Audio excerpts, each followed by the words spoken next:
There is nothing quite like the deep, rich flavor of a traditional Cornish chicken. Combine that with the earthy goodness of some Gadra beans, and you have pure comfort in a bowl.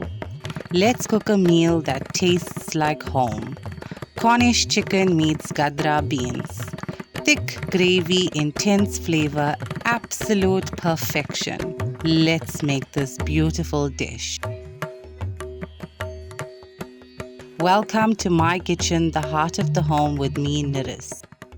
I've got all my ingredients laid out here. I've got my whole spices, some ground spices, my tomatoes, 2 onions.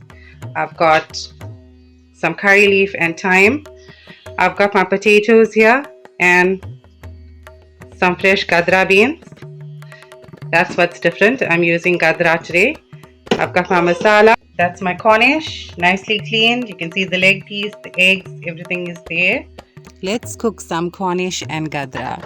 To a pot, I've added in my oil. I'm going in with 2 large diced onions. You can go in with your spices at this point. The onions are translucent. But I just want the onions to become a little brown before I add in my spices to fry.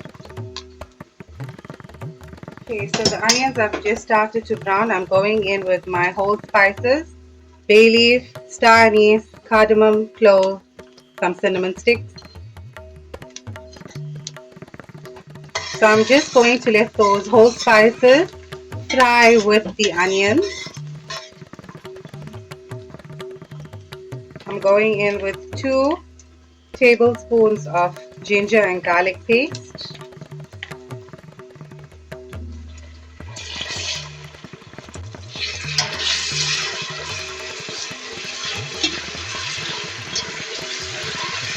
I'm going to stir this just so that the ginger and garlic also has some time to fry in the oil and release some of its flavor.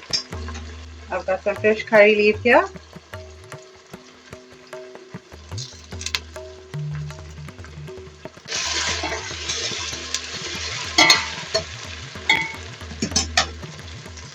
Some thyme.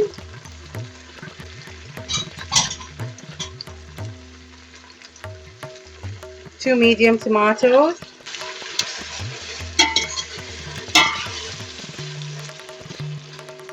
I'm just going to let this fry a little bit just for the tomatoes to get a little soft before adding in my ground spices. I've got some turmeric powder, some fennel powder, dhania and jeera powder, and a teaspoon of chilli powder just for some extra heat.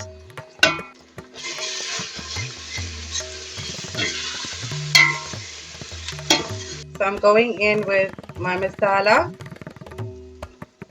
I'm using 2 heaped curry spoons of masala. Add in a little bit of water.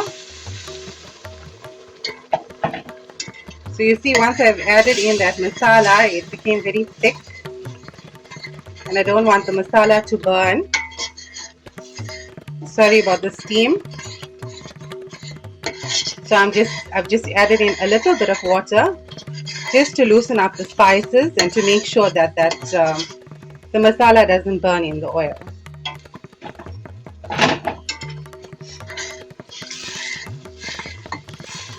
So all of the spices that I've just added in is just the base of the curry.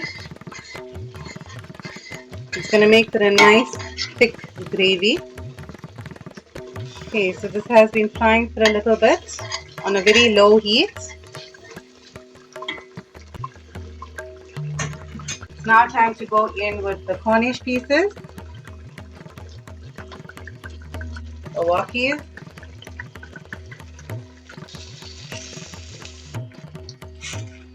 Now you want to try bringing all of those wonderful spices to the top of the pot.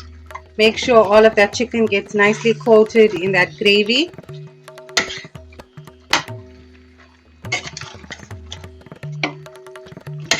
We're going in with some water. You need ample water for the Cornish to cook. This is going to be cooking for about 2 hours. So we want a good amount of water. Just make sure that all of the chicken is nicely under the water so everything cooks evenly. Add some salt for taste. Gonna cover and let it cook. This was after about an hour and a half of the meat cooking. I'm going in with my potatoes, the eggs, which is very delicate, as well as the Gadra beans.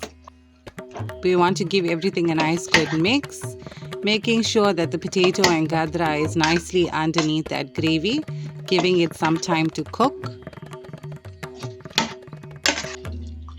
I'm adding in a little bit more water just so that the potatoes and Gadra can cook as well. And this was after about 2 hours and 15 minutes of cooking. The meat is nice and tender and the Gadra is cooked.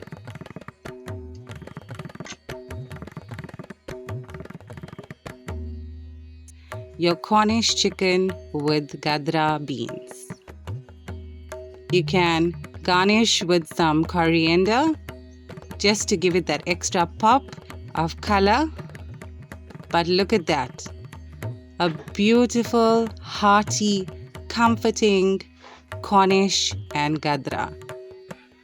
Unbeatable flavor, absolute deliciousness in a bowl. I like to serve my Cornish with some yellow basmati rice and some white chicken fry. Let me know in the comments how you like to enjoy your Cornish. Do you like to have this with rice or with roti? And also, I'd like to hear, are you a Cornish person or a Cowles person? What is your favorite, Cornish or Cowles?